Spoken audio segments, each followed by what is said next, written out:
রাজধানীর বাতাস ভয়ানক। সোমবার সকালে দিল্লিতে বাতাসের গুণমান সূচক ছিল 450-এর ওপরে। এর জেরে এখনও পর্যন্ত 66টি উড়ান এবং 60টি ট্রেন বাতিল হয়েছে। দেরিতে উড়েছে 400টি উড়ান। এর মধ্যে রয়েছে প্রধানমন্ত্রী নরেন্দ্র মোদী ও লিওনেল মেসির বিমানও। অন্যদিকে ঘন কুয়াশার জেরে সোমবার সকালে দিল্লি থেকে মুম্বাই জাতীয় সড়কে পরপর 20টি গাড়ি দুর্ঘটনাগ্রস্ত হয়েছে। ওই ঘটনায় 4 জনের মৃত্যু হয়েছে বলে খবর। সোশ্যাল মিডিয়ায় ছড়িয়ে পড়েছে দুর্ঘটনার ভিডিও। পুলিশ সূত্রে জানা গিয়েছে, সোমবার ভোর 5টা নাগাদ দিল্লি মুম্বাই জাতীয় সড়কে পরপর 20টি গাড়ির মধ্যে সংঘর্ষ হয়।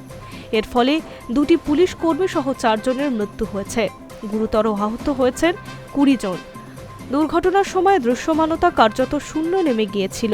2টি ওভারলোডেড ডাম্পারের মধ্যে সংঘর্ষ দিয়ে শুরু হয় ধারাবাহিক দুর্ঘটনা। 2টি ট্রাক উল্টে যায়। সব মিলিয়ে 20টি গাড়ির মধ্যে সংঘর্ষ তৈরি হয়। দুর্ঘটনা মোকাবিলার জন্য সর্বোচ্চ স্তরের নিয়ন্ত্রণ বিধি জারি হয়েছে।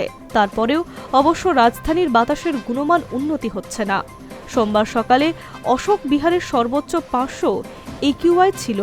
সোমবার সকালে আনন্দ বিহার এবং অক্ষরধাম মন্দির এলাকায় AQI ছিল 493। ভয়ঙ্কর অবস্থায় দোয়ারকাতেও সেখানে AQI ছিল 469। কুয়াশার চাদরের বিষয়ে ইতিমধ্যেই কমলা সতর্ক জারি করেছে মৌসম ভবন। অন্যদিকে দুর্ঘটনা এড়াতে দিল্লিবাসীকে বেশ কিছু পরামর্শ দিয়ে চলেছে প্রশাসন। জরুরি প্রয়োজন ছাড়া গাড়ি রাস্তায় নামাতে বারণ করা হয়েছে। একান্তই বেরোতে হলে ধীর গতিতে গাড়ি চালানোর পরামর্শ দেওয়া হয়েছে। এতে করে অবশ্য দুর্ঘটনা এড়ানো যাচ্ছে না। High news network.